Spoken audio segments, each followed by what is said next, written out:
Welcome to the Private Practice with Soul podcast. My name is Dr. Storme, and I help private practice owners align their business back with their soul's calling, with their big vision and with their soul's purpose.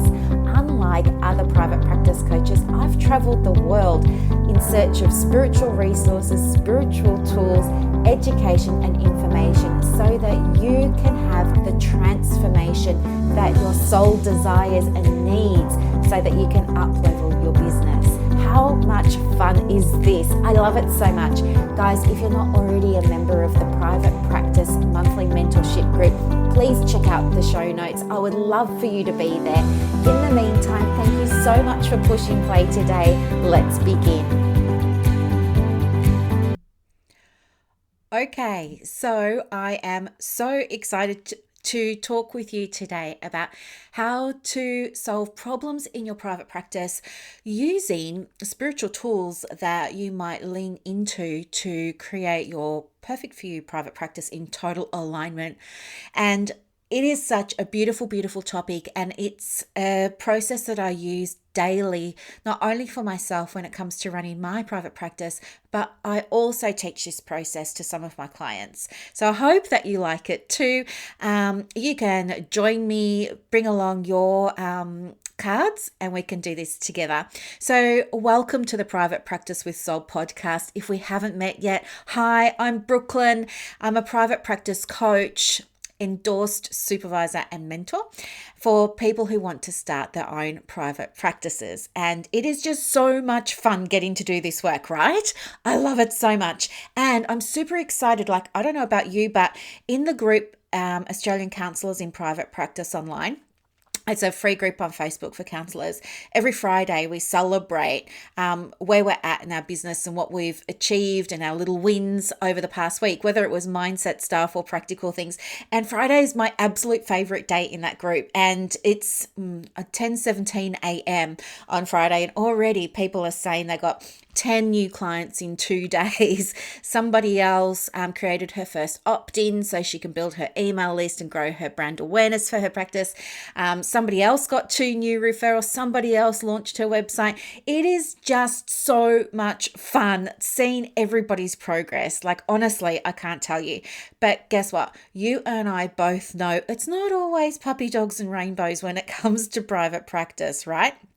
And so each week we have a different focus for the podcast and also for the content that I share in my groups and on my Facebook page and IG and stuff like that. And this week I've been teaching you how to overcome limitations and challenges in your practice. And we've done that through looking at some mindset stuff, haven't we? And you've also been provided with some practical strategies. So because today is the last podcast on this topic for this year, I thought, hey, why not get our cards? So this is going to be super duper duper helpful because I don't think, now, I've got to preface this because I did mention that I use cards when I'm working with my clients in one of the big counselling groups. And I was, set upon by people saying, oh, that's unethical and you shouldn't be doing that. So I just, whoa, guys, stop. I'm not doing tarot readings in session. I think perhaps what you don't understand is that cards are not a new way to support ourselves in business, or if you want to use them with clients, of course you can. They're not new, In fact, did you know that using cards and pictures actually is a very Jungian thing to do? And for those of you who don't know, Carl Jung was a protege of Freud. Carl Jung wrote the Red Book, which is a beautiful, beautiful depiction of his journey through trying to understand the mind and the role of the mind and what it was for him and what it meant for him and the shadow and all these sorts of things. And he was such a huge proponent of picture and visuals that he also coined the term archetype. And an archetype is another word for a commonly known symbol. It's a symbol that has a very similar meaning no matter where in the world you are, such as a mother archetype or a magician archetype. Okay, so yes, it is ethical to use your cards in private practice. Yay! And if anybody questions you on that, send them over to me and I'll be happy to have the conversation with them. So I don't know if you can see, for those of you who are listening to the podcast, I'm live streaming onto YouTube as well. But I don't know if you can see behind me, right over there where the singing bowl is on the bottom shelf near the smudge bowl, I have a whole shelf full of cards, and each of these cards is useful for different things, and I just draw the deck of cards that I feel attuned to that day. But in the interest of sharing with you how I use cards in my practice, I felt called to use the cards by Sonia Choquette. I think that's how you pronounce it, Sonia Choquette. The cards are called Ask Your Guides Oracle cards. So this is what the packet looks like. Ask Your Guides Oracle cards. And the reason that I like to use these ones is because they have a high level of detail in them. Now, another very popular deck of cards that you can use is called the Work Your Light cards. Now, I don't know that I would be comfortable using them with a client because the way I use them is I don't want to be doing the interpretations. I want my client to interpret the card for themselves. And while Rebecca Campbell's cards are beautiful to look at, and I love the guidebook that comes with them and all the explanation of, what the meaning of the card is. I feel if I just gave that card to a client, there's not enough detail in it for that client to be able to, unlock something from their own subconscious all the time. I think it would take a certain type of client to be able to do that. So I always want to use cards that have loads of detail, because the more detail, the better it's going to be. The experience of the client being able to tap into their subconscious mind to see old problems or even current problems from a brand new perspective. And so for us in private practice, yes, we can use them with clients, though it's mostly the clients using them, not us, but we can also use them ourselves when it comes to running the private practice. Okay, so how do you use them? So all I'm going to do is take them out of the box, and don't look at the guidebook. All right, I'll tell you why. I think when you look at the guidebook, you make yourself susceptible to thinking about or to taking on somebody else's interpretation of the card. But you and I both know that a picture tells 1,000 words, and what you see in a picture is going to be different to what I see in a picture based on our past experiences, our perspectives, our beliefs, our values, our shadow values, all of that sort of stuff. So you could show the same card to so many people and they'd all see something different. But I want to use these ones, and the way that I use them when it comes to solving problems in my practice is I always begin by setting an intention. So maybe, I can use one today actually. Maybe I'm going to say, because I've got the masterclass coming up tomorrow. Oh, I'm so excited about that. So tomorrow I'm running a masterclass for private practice owners, teaching them how to create their content map. So they're going to leave knowing exactly what to post for 52 weeks. I know, it's so cool, right? And it's undated, so they can start from whenever they like. So I'm so excited to do that, and I've created this beautiful workbook for them, and I can't wait to see their faces light up when they see it, and we're actually going to be filling it out tomorrow. So I'm so pumped about that. But maybe what I could do is, consult the cards for some guidance around how I need to show up tomorrow, or if there's something I need to be aware of tomorrow. So maybe I'll do it in terms of how I need to show up. So what I'm going to do is I'm just going to, tune in to, my inner guidance. Calm my mind down and calm my energy down, because you know me, I get a bit bubbly and excited sometimes, don't I? And I'm just going to shuffle the cards while I'm holding that intention in my mind. And then I'm just going to wait for a card to jump out. So I know this is absolutely different for everyone. Some people cut cards, like they'll make piles and they'll just take the top card off the pile. But I like to wait for one to jump out. So I'm just going to shuffle them. See if there's something I need to know about tomorrow. And I can see one's already jumped out. Okay, Okay, so this is so much fun, right? What you can see here is we have the card, excuse the chip nail polish there. We have the card Aphrodite, Life Force. So what you can see there is a picture, for those of you who are listening on the podcast, of there's a big red love heart. Behind the love heart, there's somebody standing up with their arms over both the humps on the love heart. At the bottom, at the pointy bit of the love heart, we've got a purple figure and we've got some flames coming up, okay? And on the card, it says Life Force. So if I was to interpret this card, here's how I do it, right? I'm going to ask myself, what do the words life force mean to me? And life force means, for me in this moment, it means connecting with my inner guidance. It means allowing source energy. It means allowing inspiration. It means allowing myself to be guided by what feels right. And it means alignment. So now I want to think, how does that relate to running the masterclass tomorrow?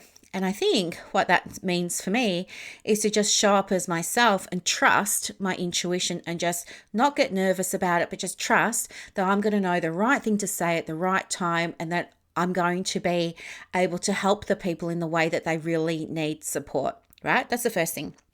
The next thing is there was a word at the bottom of the card that says Aphrodite. Okay, so Aphrodite, that's love. So in very simple term, right? No, it's a lot more complicated than that, but I'm going to say if I show up from a place of love, then I'm going to be in that vibration of love and highest intention, and that's what I'll receive back, right? So I'm setting the class up for success by dropping out of my head. So stop worrying about the tech and worrying about if everyone's got their workbook and and just drop back into my heart and just show up as myself. The next thing that I want to ask myself there is there's sort of a purple colour border. So it's burgundy, maroony colour border. So I'm going to ask myself, what does that colour mean to me? And that colour, it's kind of a muted purple. So I'm going to say that means to sort of tone myself down a little bit. Maybe people don't need me all hyper and bubbly at 10 in the morning on a Saturday. So maybe it just means like tone it down, be mindful not to get too jumpy and too ahead of myself. What does the big love heart mean? Well, of course, again, that means that I want to come from that heart space. And maybe what I might do is a meditation before the class where I imagine like a pink light coming from my heart and going to the hearts of the people who've enrolled for the workshop. And, just creating that beautiful channel of connection before we even get on the call together.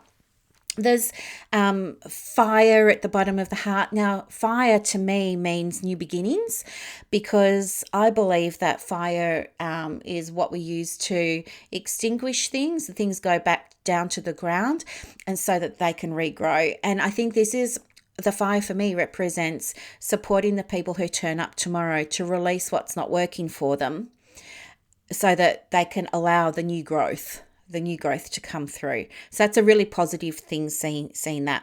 The purple figure at the bottom, she also has I'm saying she, I don't know why, I'm just assuming it's a she, also has a red heart at the center, and it's dancing, so and reaching for the sky while it's dancing, and it's sort of a purpley color, which I'm going to take to mean have fun, get in my feminine energy, and support the people on the call to get in theirs too, because creating content doesn't have to be boring, and it doesn't have to be just about how we do the strategy, how we do the process. It gets to be fun, and I want to support them in being creative and tapping into their heart space and what's true for them.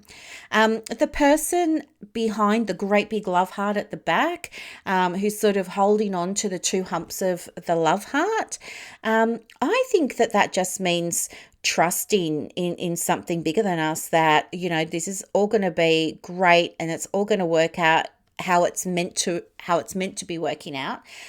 and to just allow people to, in a way that feels right for them, trust in the process. Yep.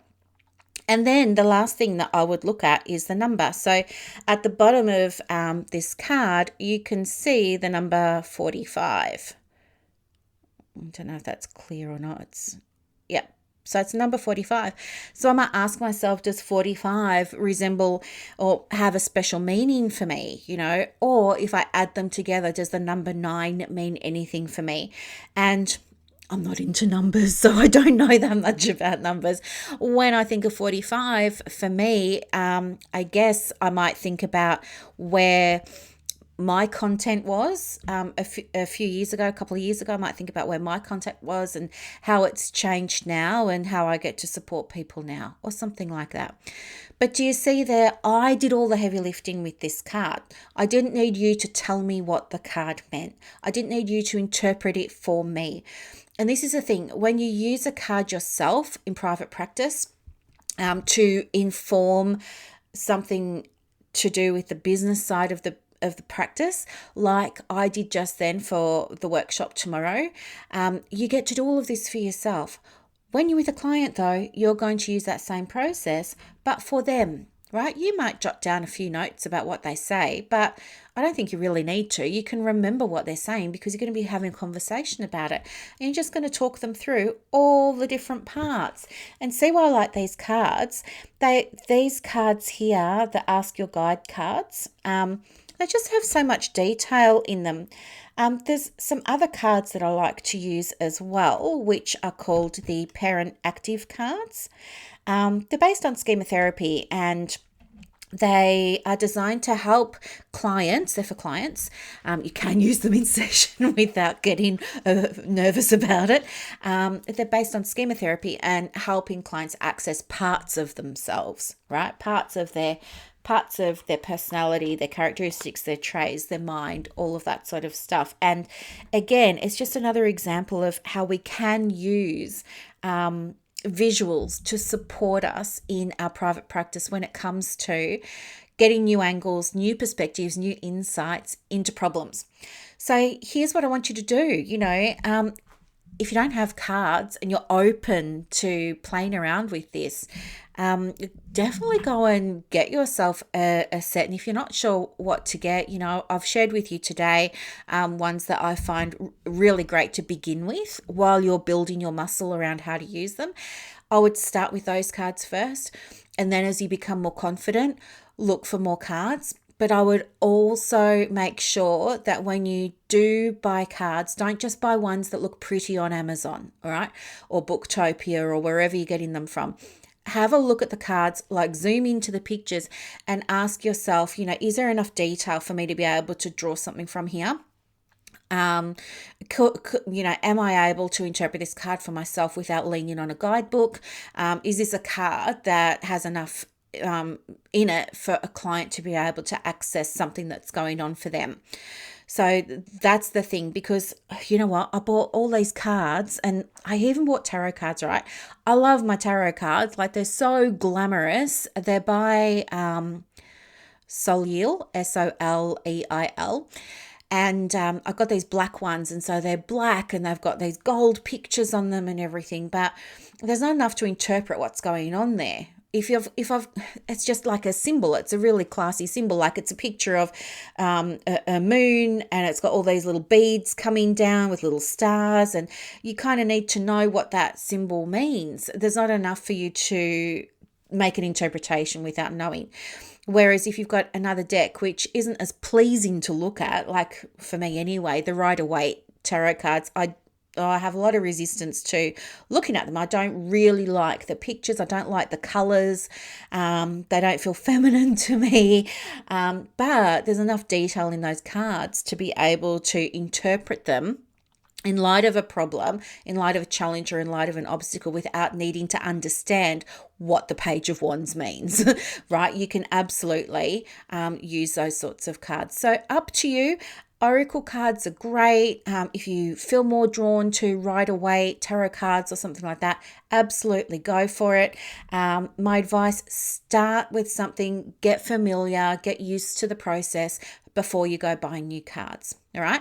And if you want to use them with clients, you absolutely can, but get the client to do the heavy lifting when it comes to the interpretations. You're not jumping in and adding your own thoughts. You're just listening and taking it on. You're letting them have their own journey. And you must tell a client, we are not doing a reading in this session. The purpose of using these cards is so that you can access your subconscious resources to solve your problem or to get insight into your problem. And this is simply a tool that we can use to support you in doing that, right? Outside the confines of, say, CBT or solution focused or whatever it is you're using. Okay, so I hope that this episode was super duper helpful. Yes, if you are interested in mentoring, which is a light version of business coaching, supervision, or coaching for your private practice, do get in touch with me and let me know. The link is in the show notes. You get a complimentary call. It's like a digital coffee with me, and we can have a chat about where you're at. And if I can help you, I'll let you know. And if I can't, I will let you know and I'll refer you on to someone who can. All right, so I hope this helped a lot. Thank you so much for listening today. Thank you so much. Bye.